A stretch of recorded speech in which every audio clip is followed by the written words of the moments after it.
Joining me now with more is Paul Brody. He's global blockchain leader at EY. Paul, it's great to have you on the show here. And from your perspective, what are the capabilities of blockchain today? So blockchains have so many incredible capabilities that you can be putting to work in the enterprise and financial services markets. Everybody knows about cryptocurrencies. I think increasingly people know about stablecoins, which are things like dollar or euro-backed coins that can use instead of traditional banking activities for international payments and things like that. At EY, we're building applications for business users like contract management. But one of the really exciting areas that's really fun for us is building applications and tools for use in the nonprofit sector. And in particular, we've been working recently with companies to do things like track how much progress they're making on things like decarbonization or removing plastics from the ocean and things like that.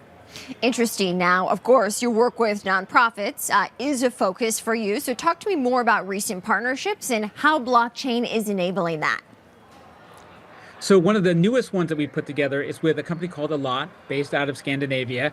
And what they are doing is they're actually tokenizing the plastic they remove from the ocean and the equipment that they are using to remove that plastic. So there's an old kind of mechanism in the world of blockchain. It's called proof of work. It's proof that you did certain activities. Well, we're sort of modernizing this with our ops chain technology for proof of the good that you have done for an environmental output.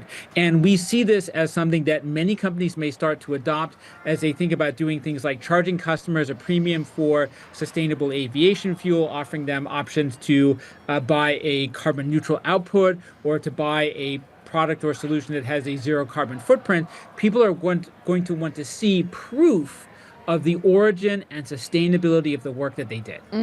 How can people trust this process and trust the blockchain as a mechanism for nonprofit activity? So there's two incredible value propositions and one important limitation that people should keep in mind.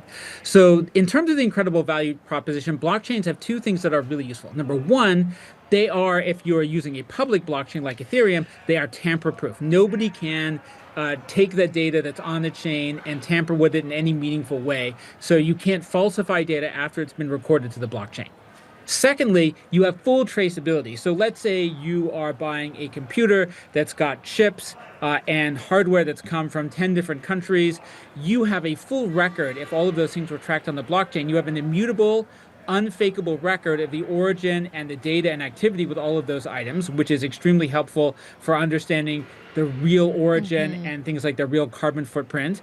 So those are really great. The one thing you need to keep in mind is that data on blockchain is only as good as the data participants who are putting it in there, and that false information can also get on chain. So again, you have at least a better record of where it came from and you can track down the originator, but you have to there's still the principle of garbage in, garbage out that applies. How do you get organizations to adopt this technology? It's actually surprisingly easy because this technology has a return on investment.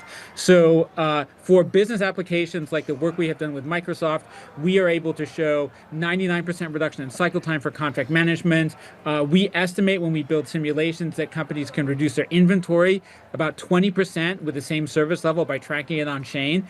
In the case of public services, where you're offering like a zero carbon footprint or full provable organic origin, we have a number of case examples where our clients do get two important benefits. Number one, they get increased revenue, so they get a price premium for the traceability of the product, and they get much better marketing and marketing value and throughput from those activities. People go to their website, they learn about the product, and they do that by following the QR code on the product to learn about its origin and looking at that data on the blockchain. So lots of good ROI there. How do you see the technology evolving in 2025, Paul? This is going to be a very finance-focused year. Even though I'm excited about the nonprofit activities, the regulatory liberalization that's going on in the U.S. market right now is going to lead to a tremendous amount of growth in finance. Our own expectation is a huge increase in stablecoin payments as companies look to take advantage of how much less expensive that is than traditional banking services.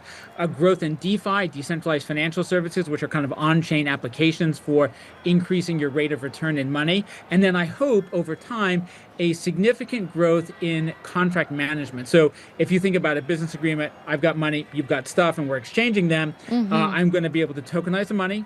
tokenize the stuff and digitize the contract and run the whole thing much more efficiently than I can today. Is this something that you think consumers will latch on to as well or more widely adopt? So consumer adoption of like cryptocurrencies is already really, really high. Like we have seen kind of global adoption of cryptocurrencies go from 1 or 2%. In some countries, it's closer to 20 or 30%, and it's still rising. So consumer adoption is already kind of well into the mainstream phase. We are seeing consumer adoption of stablecoin payments very quickly. A big deal that was announced just a few weeks ago was in Brazil, every bank account holder at one of the biggest banks, Nubank, has direct access to US dollar stablecoin payments, and we're going to see B2B payment access as well. EY became the first recipient of a B2B stablecoin payment from PayPal, so we're really excited about the ramp of growth there. And I think supply chain and green traceability is going to grow significantly over the course of this year as companies see the ROI and they figure out how easy this is to do. Paul Brody, global blockchain leader at EY. Paul, thank you so much. Thanks for having me.